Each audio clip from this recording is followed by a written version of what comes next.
Y hoy quiero comenzar en esta tarde haciendo una pregunta, o dos preguntas, mejor dicho, que muchas veces no estamos seguros de la respuesta que deberíamos tener. La respuesta es clara y es obvia, pero muchas veces nuestras propias acciones se interponen a las respuestas de estas preguntas. Y la primera pregunta que le quiero hacer es que si hoy estuviera delante de Dios y Él te preguntara, ¿verdad? ¿Por qué debería dejarte entrar al cielo? ¿Cuál crees que debería ser nuestra respuesta, verdad?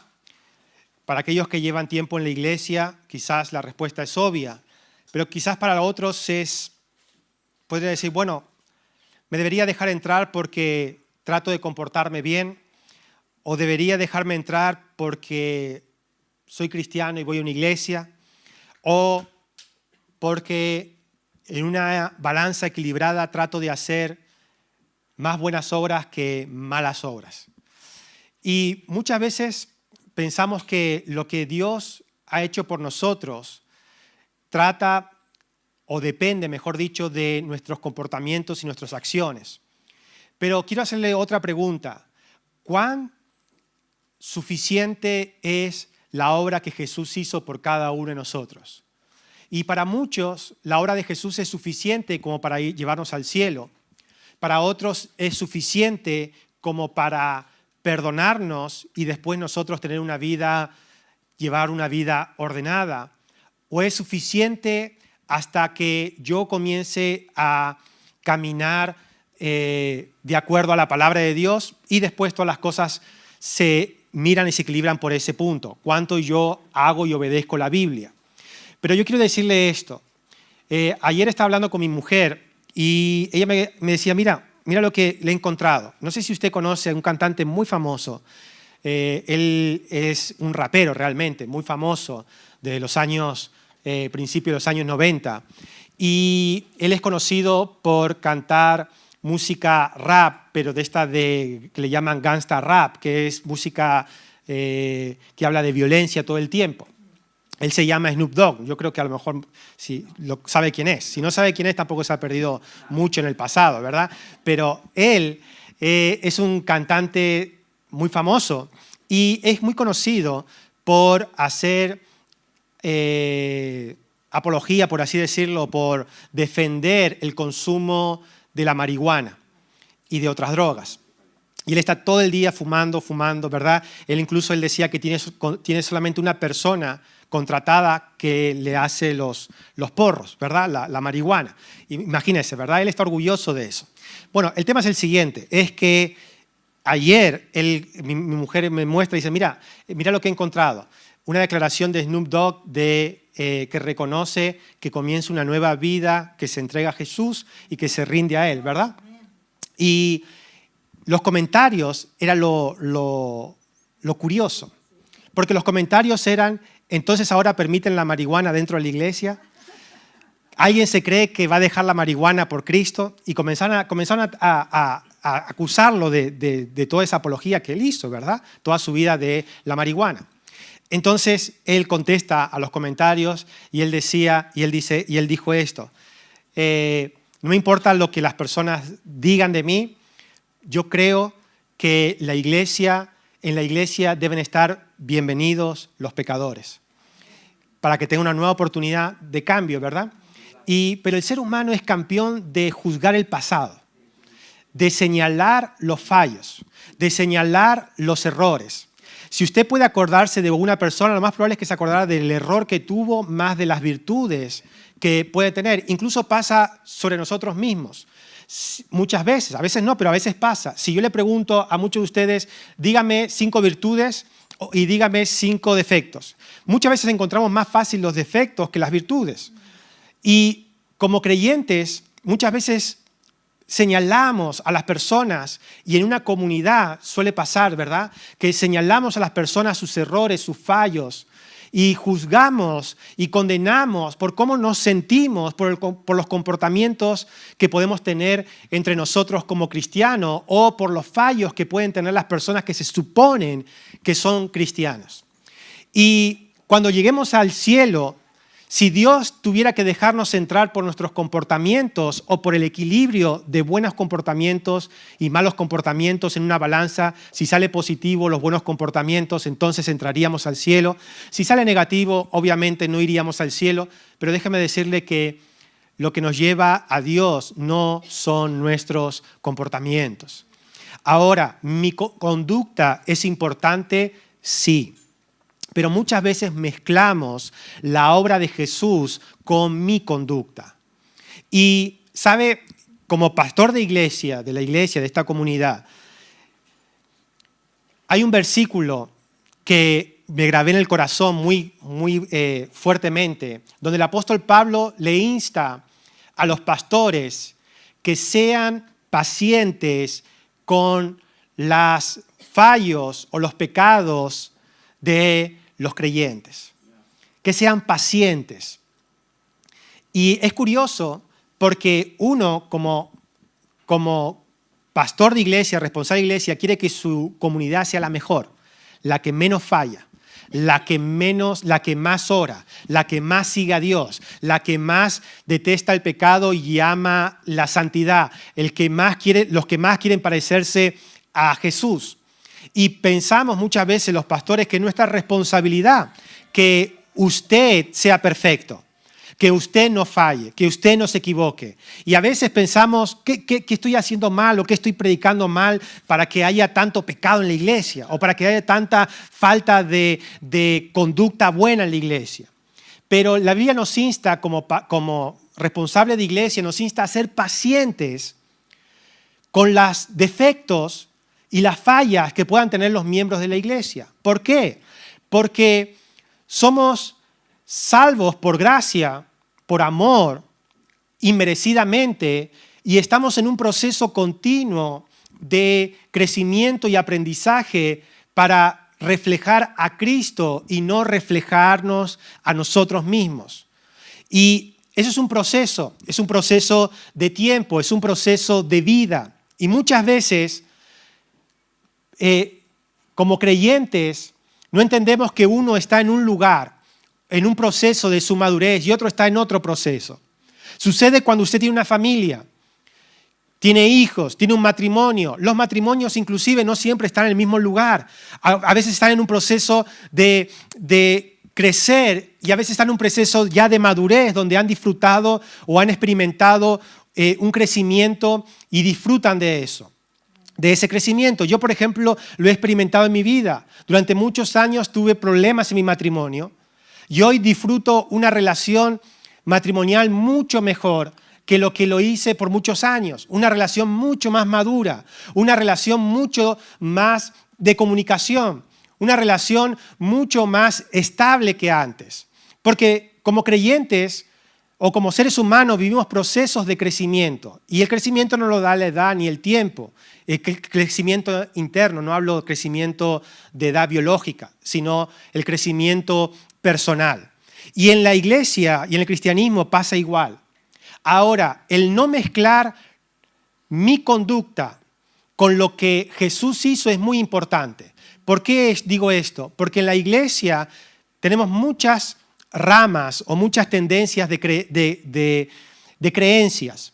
Y una de las creencias más populares en las iglesias evangélicas es que una persona, si es salva, debe demostrarlo a través de sus comportamientos o a través de su conducta. Otras personas le dan más poder al pecado que a la obra de Jesús. Y miran el pecado como algo mucho más superior que la obra de Cristo. Hay creencias, hay gente que cree que su pecado está condenando no solamente a su vida, sino también a la de su familia y la de sus hijos. Y le dan poder a ese pecado.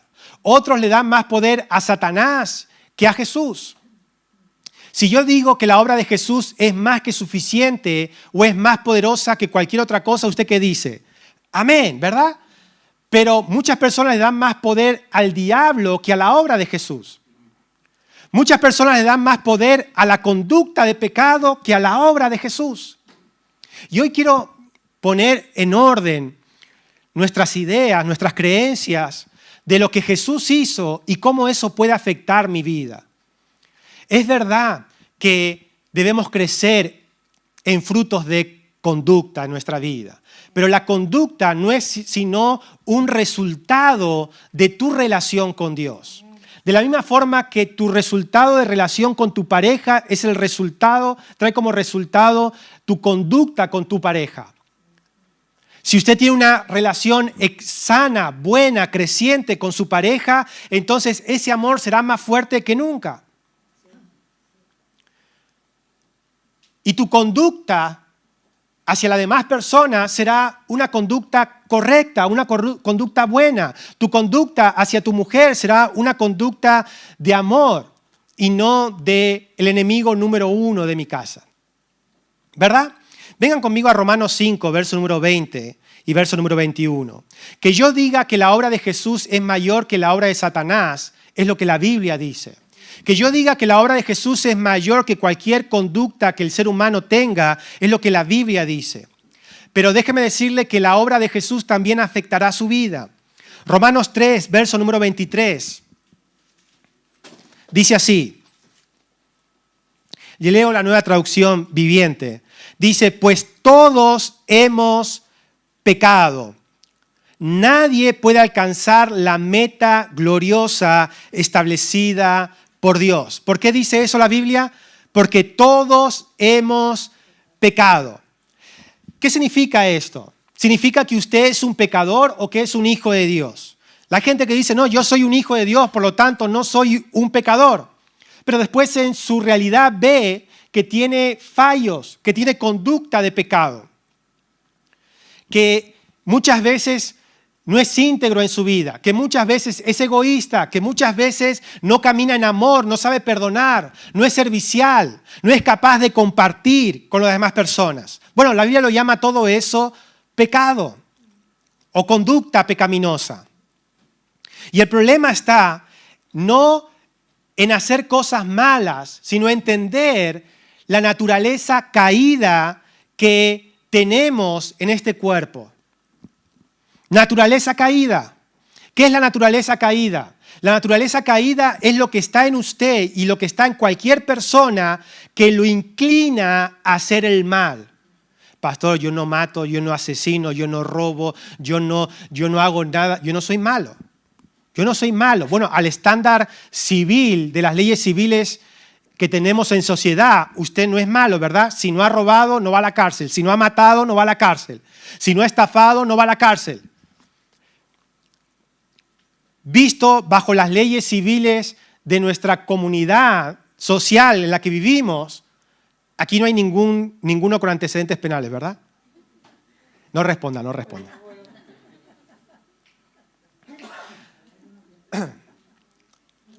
Pero bajo el estándar de Dios, de las leyes de Dios, de la perfección de Dios, todos tenemos una naturaleza caída que nos inclina hacia el mal. ¿Se acuerda lo que les dije hace domingos atrás? Que hay que enseñarle a un niño.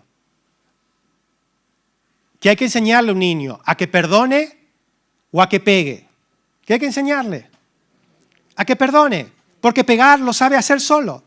Es curioso, ¿verdad? Pastor, pero mi hijo no es malo, no, mi hija tampoco.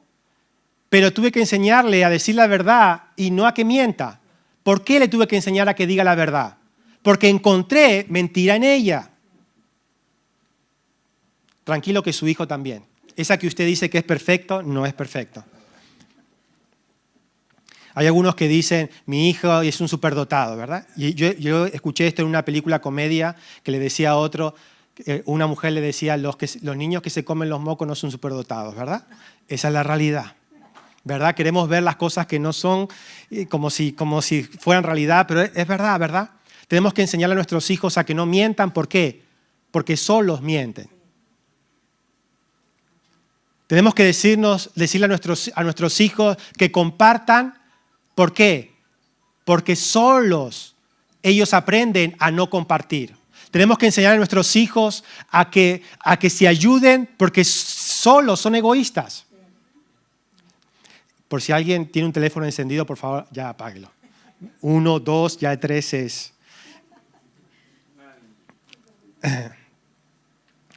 Entonces, ¿qué es lo que nos inclina como seres humanos a mentir de temprana edad, a engañar, a no decir la verdad, no ser íntegros, a saber qué es lo bueno, pero igual hacer lo que yo quiero?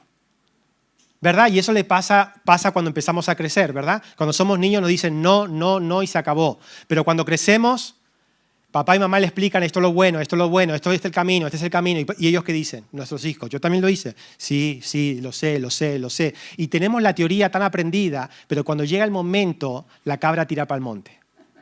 ¿Verdad? La naturaleza caída que habita en nosotros. Por eso la Biblia, todos hemos pecado. Y el problema está en que el pecado produce muerte. No solamente muerte física, sino habla de muerte, pérdida, dolor, sufrimiento en todos los aspectos de la vida. Y la religión combate el pecado como gente mala o gente buena. Y la naturaleza caída los hace separarnos de Dios, alejarnos de Dios.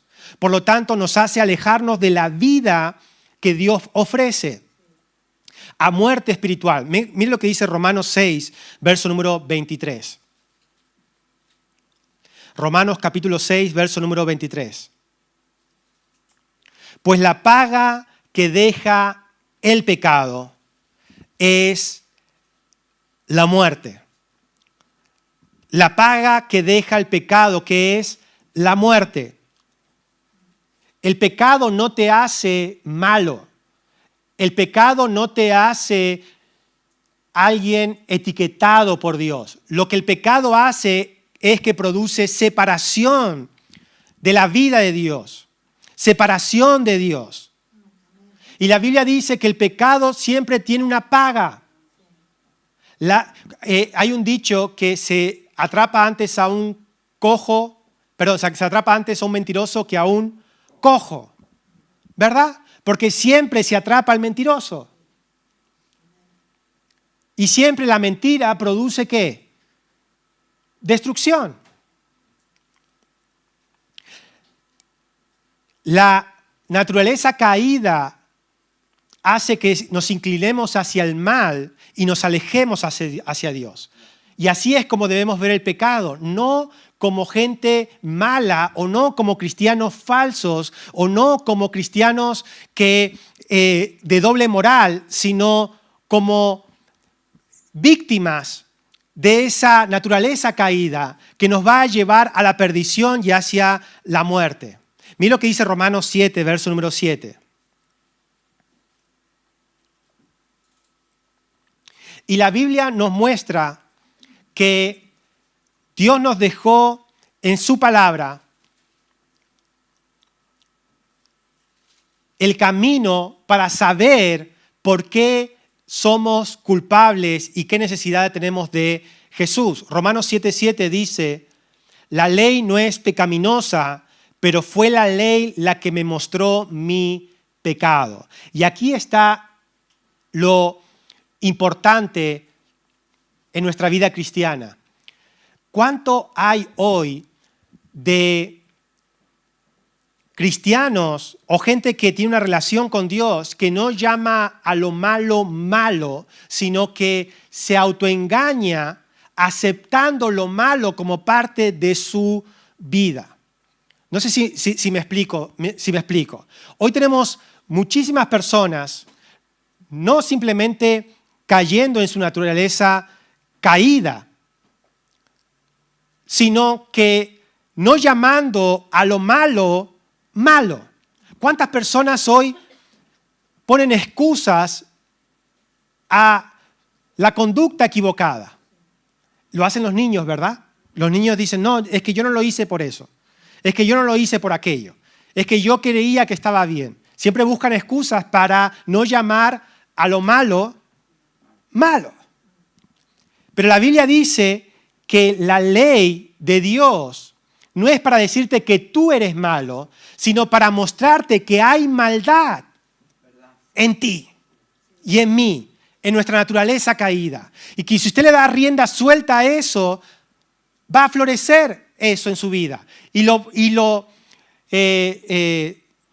dañino de eso es que produce sufrimiento, produce muerte, produce dolor. Dios, en nuestra relación con Dios, Dios nos llama a llamar a lo que está mal, a no querer ser parte de aquello que va contra nuestra nueva identidad, nuestros nuevos valores. Ahora, ¿cuál es el tema o el asunto aquí en el tema que estamos tocando? Es que en nuestra naturaleza humana somos incapaces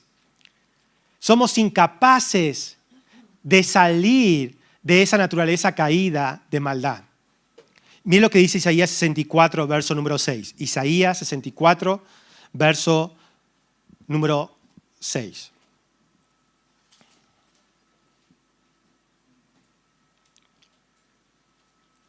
Y le leo la Nueva Traducción Viviente. Cada uno de nosotros debemos reconocer que somos incapaces humanamente de ser libres de nuestra naturaleza humana que se inclina al pecado.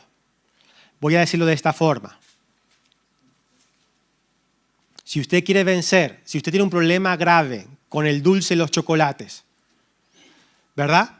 Si usted es una persona de chocolate, que sabe que su problema es que come mucho chocolate y que cuando hay chocolate en la mesa no puede decir que no al chocolate porque es de dulce, ¿verdad? Entonces, cuando usted camine por el pasillo de los chocolates en el supermercado, ¿qué va a pasar? Que lo más probable es que su naturaleza, que le gusta el chocolate, caiga a lo que usted no quiere participar. Miren lo que dice Isaías 64, 6. Estamos todos infectados por el pecado. Todos somos impuros. Todos nuestros actos de justicia son como trapos sucios. Ahora, miren lo que dice. Primero dice que estamos infectados con el pecado, que todos somos impuros, y eso está hablando de nuestra naturaleza humana, que está inclinada al mal. Y después dice, todos nuestros actos de justicia, ¿de qué está hablando? Todos nuestros actos de tratar de hacer cosas buenas son como trapos sucios. ¿Limpió alguna vez algo con un trapo sucio? ¿Limpió los cristales de su casa con un trapo sucio? ¿Qué pasa? ¿Que queda más sucio de lo que está? Suele pasar cuando limpia el coche, ¿verdad? Si no lleva agua para limpiar el paño todo el tiempo, ¿qué pasa? Que limpia el coche y cuando se seca quedó más sucio, más manchado que antes. Y usted dice, ¿cómo puede ser? No se van esas manchas. No, es que el trapo está sucio. Y así son nuestros actos. Tratar de limpiar algo sucio con un trapo sucio. Es imposible. Que tenga buenos actos no lo hace y no me hacen a mí merecedor de lo que Dios nos ofrece. Porque el problema no está en los actos, sino el problema es que el trapo está sucio. Todos aquí, si no miramos a Jesús, caeremos en el error. Todos aquí. Todos aquí, si nos descuidamos, caeremos en la mentira.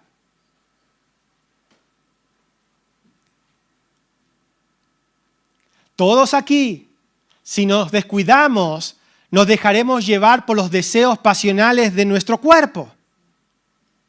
Gracias por su entusiasmo. Yo sé que usted dice, no, a mí no me va a pasar, a mí no me pasa eso. Sí pasa. Sí pasa.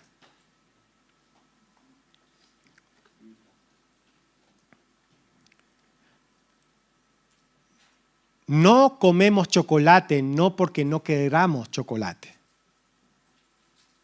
No sé si me entienden lo que le quiero decir.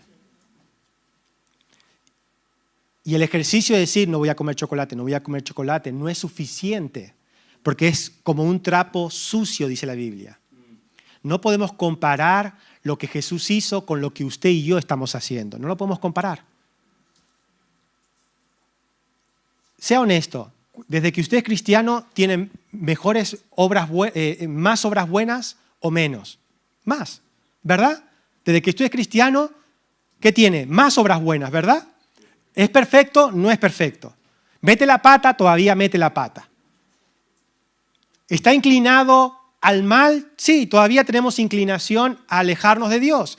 Pero estamos en un proceso de transformación y tenemos más comportamiento bueno que malo, ¿verdad? Esa es la vida cristiana. Pero todavía no es suficiente. Todavía no es suficiente ese comportamiento para merecernos lo que Dios nos da. ¿Por qué? Porque lo que Dios nos da no se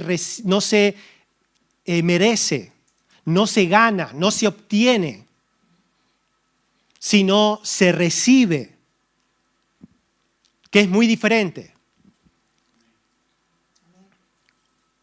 Efesios 2, no vamos a verlo porque lo hemos visto todos estos domingos, pero el versículo 9 dice, la salvación no es un premio por las cosas buenas que hayamos hecho. Así que ninguno de nosotros puede sentirse orgulloso de ser salvo. La gracia nos muestra que lo que Dios nos ofrece es 100% inmerecido. Y que nuestras conductas nuevas ahora son resultado de lo que hemos recibido y no una ganancia. Hay gente que cree que a mejor se comporte, más Dios le va a dar. Y no funciona así. Porque lo que nosotros hacemos bien, dice la Biblia en Isaías, que es como un trapo sucio. Y ahí es donde mezclamos nuestro comportamiento con la obra de Jesús. La obra de Jesús es más que suficiente para transformar nuestra vida. Gálatas 2, verso 21, y aquí sí quiero que venga.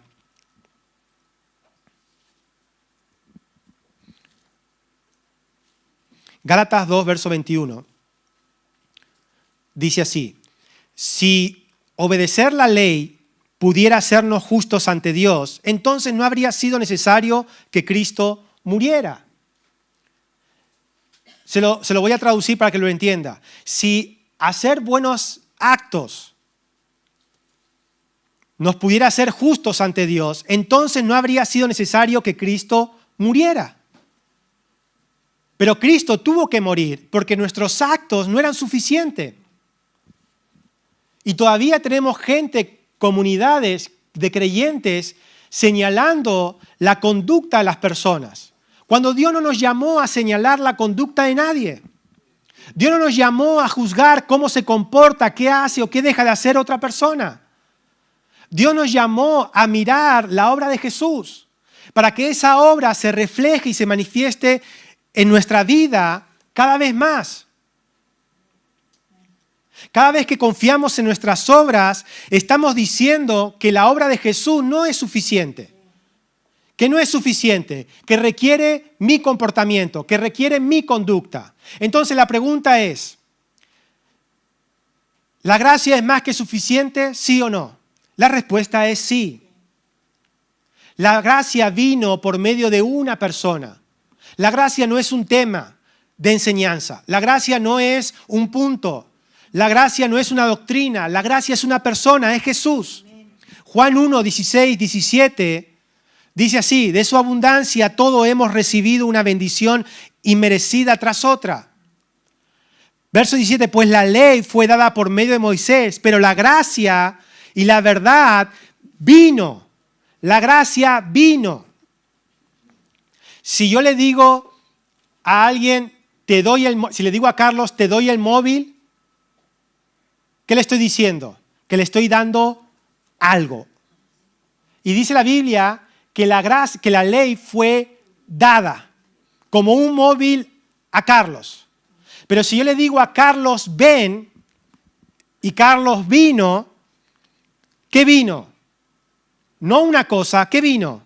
La persona de Carlos, la presencia de Carlos. Bueno, la Biblia dice que la ley fue dada como un instrumento para mostrarnos que necesitamos a Jesús. Es un espejo que nos hace ver que todavía necesitamos la obra más que suficiente de Jesús. Que no importa usted cuánto ore, que no importa cuánto usted haga el bien, que no importa cuánto haya cambiado, todavía necesitamos a Jesús. Y esa obra de Jesús sí es más que suficiente. Por eso dice, la gracia y la verdad vino por medio de Jesucristo. ¿Qué significa? Significa que Jesús es la gracia de Dios. Que gracia es una persona, es Cristo. Entonces, aquí está el punto. ¿Y mi conducta qué? Entonces, ¿la gracia me permite pecar? No, la gracia es un poder para vivir una vida nueva. Una vida nueva. La gracia de Dios siempre supera al pecado. La religión no. La religión mira siempre la conducta. ¿Sabe lo que hace Satanás? Satanás trabaja de esta forma. Satanás siempre te dice, toca eso, que no va a pasar nada. Dios te ama. Jesús murió por ti, Él perdonó todos tus pecados, puedes tocarlo. No pasa nada. Y entonces usted lo toca porque dice, no, Dios me ama. Y entonces usted lo toca. Pero que una vez que después lo tocó, Satanás vuelve y le dice, ¿no ves que siempre lo tocas? ¿No ves que siempre haces lo mismo? ¿No ves que siempre caes en el mismo error? Por un lado te dice que no va a pasar nada y por otro lado te juzga. Eso es lo que hace Satanás. ¿Cuántas personas están atrapadas en ese juego satánico? No de la ouija, juego satánico de tócalo y siéntete mal. Tócalo y ahora te hago sentir mal.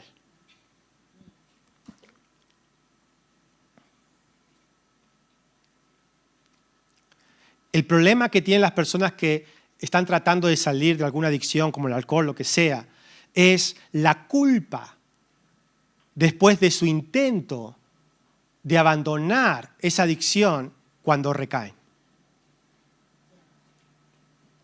La culpa. Y eso es lo que nos pasa a muchos cristianos, que están tratando de dejar su antigua vida, poniendo sus conductas por encima de la obra de Jesús, y Satanás le está diciendo, tócalo, que no va a pasar nada. Dios es bueno, tócalo. Y cuando lo tocas te sientes como una basura. Porque Satanás viene acusándote. Es el juego que él tuvo desde el inicio, no es un juego, pero para que usted lo entienda, con Adán y Eva. ¿Qué dijo Dios? Que moriréis, no vas a morir. No vas a morir. Y cuando Adán y Eva comieron del fruto, Satanás les dijo, fue culpa vuestra. Por un lado te anima y por otro lado te juzga. Romanos 5, verso número 20 dice, pero cuando el pecado abundó, la gracia de Dios abundó más. La gracia de Dios abundó más. Y muchos toman este versículo y dicen, no importa cuánto pequemos, porque la gracia de Dios siempre va a abundar. Y hay otros que en su herejía e ignorancia dicen, es más, si pecamos más, hacemos que la gracia suba. Es que gracias a mí hay más gracia. Porque la Biblia dice, cuanto el pecado abundó, y yo estoy poniendo mi granito de arena, entonces la gracia de Dios abunda aún más. Y no está diciendo eso. No está diciendo que Dios pone más gracia cada vez que usted pone más pecado. Es como una cuenta que usted gasta y viene el papá y le pone más dinero. Y gastó más y le pone más dinero. Y gastó más y le pone... No, Dios no está poniendo más gracia. La gracia ya fue dada. Y lo que la Biblia dice que cuando el pecado abundó, sobreabundó la gracia, lo que está diciendo es el poder para vivir una vida libre. de ese pecado es sobreabundante. De eso está hablando. No está hablando de pecar y sentirse perdonado. Pecar y sentirse perdonado. Pecar, sentirse un poquito mal y sentirse perdonado. Yo soy un firme creyente, pero no creyente de hijo de Dios, sino convencido en este concepto. Que como hijos de Dios, tenemos el poder para ser libres de lo que el mundo no puede ser libre. El problema es por qué la gente no camina en esa libertad, teniendo ese poder para hacernos libres. ¿Por qué todavía sigue siendo como una cabra que tira al monte? Y a veces en las iglesias nos hemos reducido a decir, bueno, si no podemos contra ellos, vamos a unirnos. Dios te ama, Dios te perdona, no digamos nada, aquí no ha pasado nada.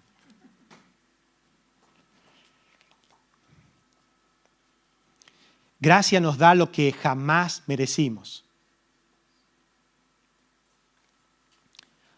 Gracia nos da eso. Para usted y para mí, lo justo era la muerte. Pero Dios entregó a su Hijo para que ahora tengamos el poder que venció al pecado dentro de nosotros.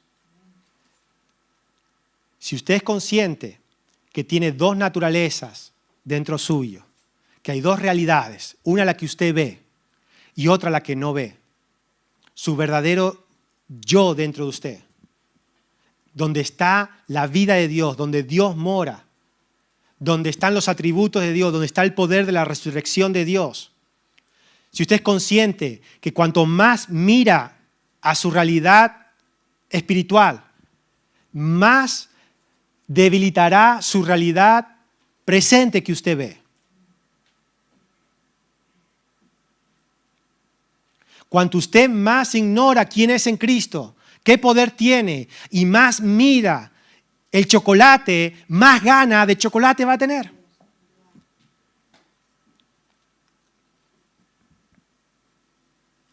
La vida bajo la gracia nos dice que ya no vivimos bajo condenación. Romanos 8:1 dice, si está anotando, anótelo. Así que ahora no hay condenación para los que pertenecen a Cristo Jesús. No vivimos tratando de pagar deudas. Vivimos desde una posición de aceptación. Y aquí está la clave. Cuando usted sabe a quién le pertenece, cuando usted sabe a quién le pertenece, usted sabe de qué bando está. Y usted sabe lo que está bien y lo que está mal. Y usted ama lo bueno y comienza a aborrecer lo malo. ¿Sabe? Las personas que han nacido en familias totalmente destruidas, con abusos físicos, abusos sexuales, abusos de violencia, ¿cómo va a mirar una familia que solamente tiene problemas menos graves que eso? Lo mira diciendo, lo tuyo es una buena vida, lo mío es una mala vida. Pero el otro tampoco tiene una buena vida porque también tiene sus problemas en su familia, pero no son tan graves como eso. Y a veces, como creyentes nos damos cuenta que cuanto más miramos a Dios, más nos alejamos. ¿Verdad? Mire, para mí que yo nunca tomé. O sea, nunca me alcoholicé. Sí he tomado alcohol, pero no me he alcoholizado. Para mí que nunca me he alcoholizado. Para mí, que en mi familia hace décadas que no hay borracheras. Y no por mi parte. Lo dejo caer ahí. Pero yo no soy, nunca, no, si usted me dice, ¿tiene conciencia de haber visto a alguno de sus padres borrachos? No tengo esa conciencia en mi mente, porque era muy pequeño cuando eso salió de mi familia. Para mí que no hay eso en mi casa, para mí que no hay eso con mis suegros, con mis padres, con mis cuñados, para mí que no hay eso. ¿Sabe cómo yo veo, si yo viera a mi hermana borracha, cómo la vería? La tolerancia sería menos que uno que ve a su marido un día borracho, otro no, bueno, lleva 2 días sobrio. ¿Verdad? ¿Por qué? Porque cuando uno abraza una vida, se aleja de la otra. Y tolera menos la otra vida. Pero no tolera la persona. No digo la persona, digo la conducta. Pastor, no es tan grave. Fueron 3 cervezas solo. No, nadie se emborrachó. Ese es el problema. Si con 3 cervezas no te emborrachas, es que tienes un problema. Yo con media ya estoy así.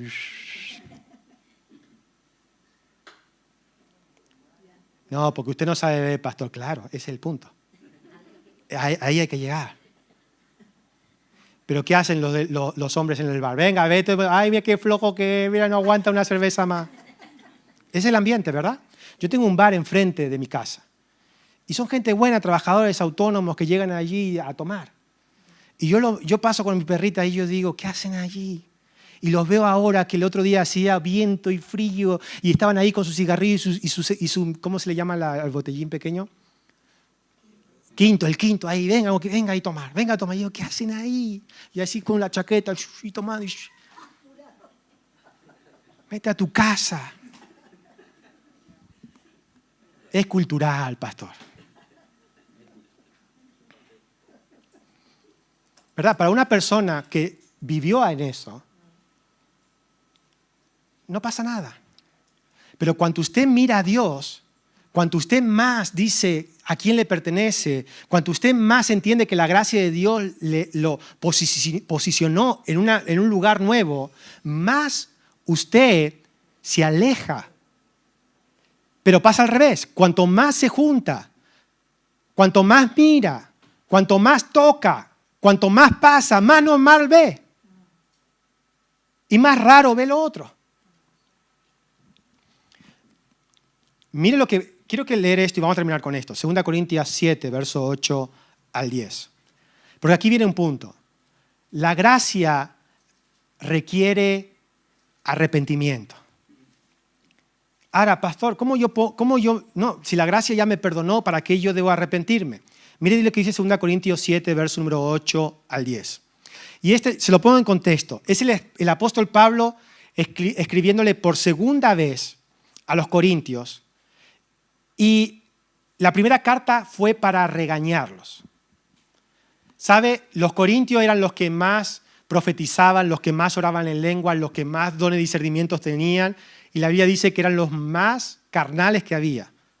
Entre ellos había mentiras, había de todo entre ellos.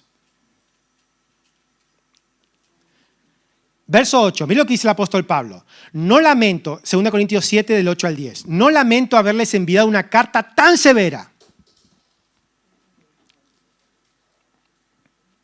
A veces nos pasa eso a los pastores, ¿verdad?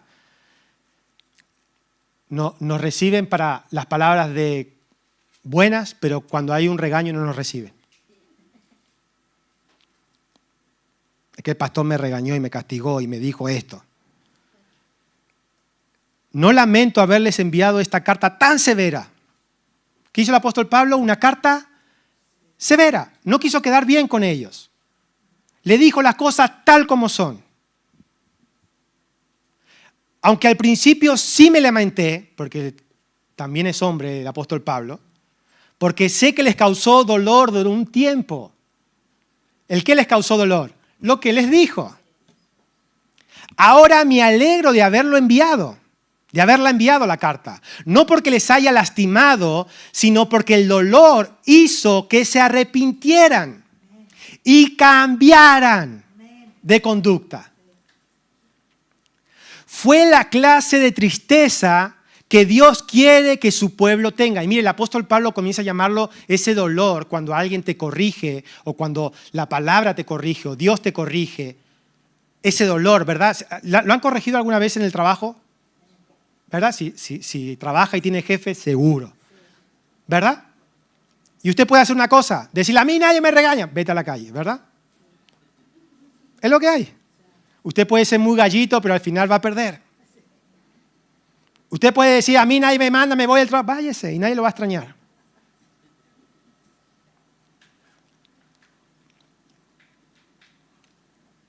Y cuando se siente regañado, ¿verdad? Se siente que lo regañaron. ¿Verdad? No es un trago fácil. Pero a veces necesitamos que eso pase. ¿Verdad? No, ¿verdad? No dice amén a eso. No, pastor, no. Me alegro de haberles enviado esa carta tan severa que produjo en ustedes ese dolor. Porque ese dolor causó en ustedes arrepentimiento y cambiaron de conducta. Fue la clase de tristeza que Dios quiere que cada uno de nosotros tengamos. De modo que no les hicimos daño de ninguna manera. Dolió, sí, pero no hay daño. No le gustó, lo sé, pero no hay daño. Pues, verso 10, pues la clase de tristeza que Dios desea que suframos nos aleja del pecado y trae como resultado salvación. No hay que lamentarse por esa clase de tristeza, pero la tristeza del mundo a la cual le falta arrepentimiento resulta en muerte espiritual. Y aquí el apóstol Pablo está diciendo como el mundo vive, en la tristeza que el mundo vive, versus en la tristeza que Dios quiere que nosotros vivamos. Y esa tristeza en la que Dios quiere que vivamos no es tristeza emocional ni del alma, sino simplemente entender que a lo malo se le llama malo. Que a lo que a Dios no le agrada se le llama a Dios no le agrada. Esto no es lo que tú eres. Este no es el camino que debes caminar. Este no es la dirección en la que debes ir. Y dice la Biblia que esa carta severa produjo en ellos arrepentimiento y como consecuencia cambio de conducta. La tristeza, según Dios, es un dolor que nace al reconocer que se ha ofendido a Dios. El problema no es fallar, el problema es fallar y no sentir temor de Dios. El problema de un hijo no es desobedecer al padre, es desobedecer al padre y darle igual que su padre sufra. Ese es el problema. No tanto en sí lo que el hijo hace, sino que le importa un rábano cómo se siente su papá y su mamá. Ser un buen hijo no es no fallarle a papá y a mamá. Ser un buen hijo es saber que cuando fallé, causé dolor a papá y a mamá.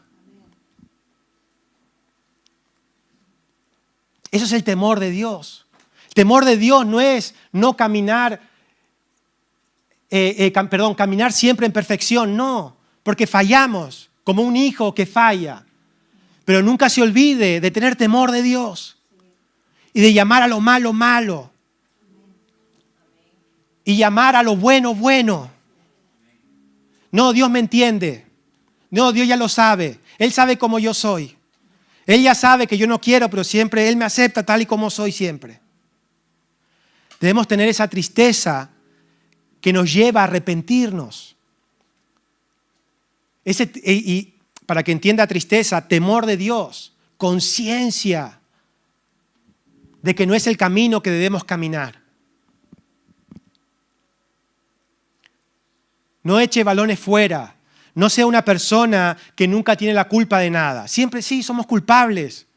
Sí, tenemos responsabilidades. Hay gente que siempre le va mal por otro, o siempre lo que hace es por otro o por otra. O por los padres, o por la madre, o por el hermano, o por la situación, o por el jefe.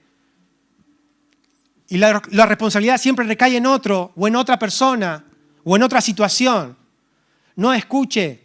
Debe decir y debe entender que con el temor de Dios viene el arrepentimiento y viene el decir, este no es el camino que yo debo caminar.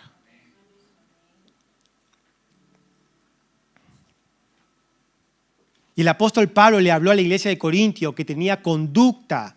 La Biblia dice que ellos eran niños, que no podía hablarle como maduros en Cristo porque todo el día se estaban peleando, todo el día estaban en conductas que no agradan a Dios.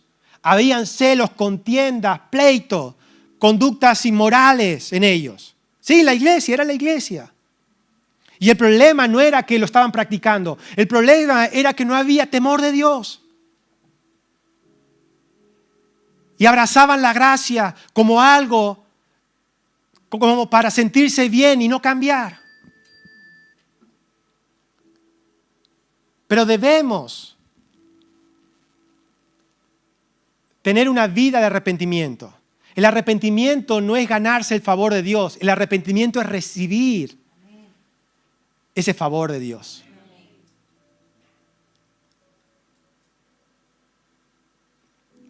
La sociedad pone parches a los problemas de la sociedad. Hoy tenemos etiquetas para todos los problemas que antes no había, ¿verdad? Hoy hay TOC para todo, ¿verdad? Hoy hay ansiedades, depresiones y todos los problemas, ¿verdad? Que gracias a Dios tratan de ayudar al ser humano, ¿verdad? Pero déjeme decirle que Jesús es más que suficiente para restaurar a cualquier persona, para hacerlo libre de cualquier cosa, para no vivir rendidos a lo que el mundo se rinde. Y cuando hablo de conductas equivocadas, no estoy hablando de conductas de que usted haga cosas horrendas, no estoy hablando de eso. Estoy hablando de querer representar y mostrar más a Jesús en nuestra vida. No con tibieza, no con desgana, no con desánimo, no con... no me sale la palabra ahora, pero con... No es de motivación, no, cuando te da igual las cosas. No escuche. Y si usted sigue leyendo, dice la Biblia en el versículo 11 y 12 de 2 Corintios 7, que no solamente cambiaron de conducta, sino que se volvieron fervorosos para Dios. Fervorosos para Dios. Porque no es solamente decir, bueno, ya no lo hago. No, ahora es volverse celoso, fervoroso por algo que antes estábamos apagados, fríos, insensibles.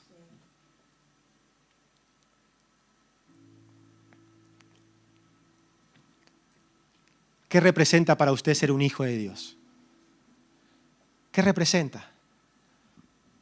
Termino con esto, con esta declaración. Soy hijo de Dios. Eso es lo que soy. Y tengo que vivir mi vida fervoroso, con pasión, con determinación. No somos como el mundo es. No vivimos para lo que el mundo vive. Somos hijos de Dios en esta tierra, salvados por gracia inmerecida y con una conciencia de arrepentimiento que provoca temor de Dios, que provoca un cambio real.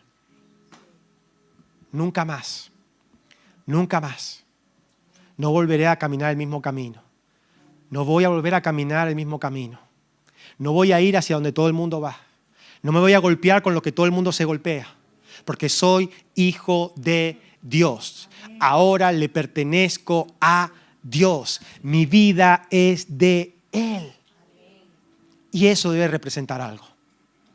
Vamos a orar. Padre, te damos gracias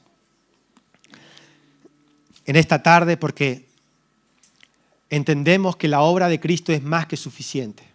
Pero no más que suficiente para quedarnos en el mismo lugar, sino más que suficiente para perdonarnos y transformar nuestra vida. Para salir del desinterés a una vida fervorosa, apasionada, convencida, celosa de ti. Hoy entendemos lo que somos. Hoy entendemos a qué familia pertenecemos. Hoy entendemos el poder que habita dentro nuestro. No lo vamos a anular, no lo vamos a ignorar, sino lo vamos a abrazar para experimentar esa transformación desde el interior hacia el exterior. en el nombre de Jesús. Amén, amén y amén.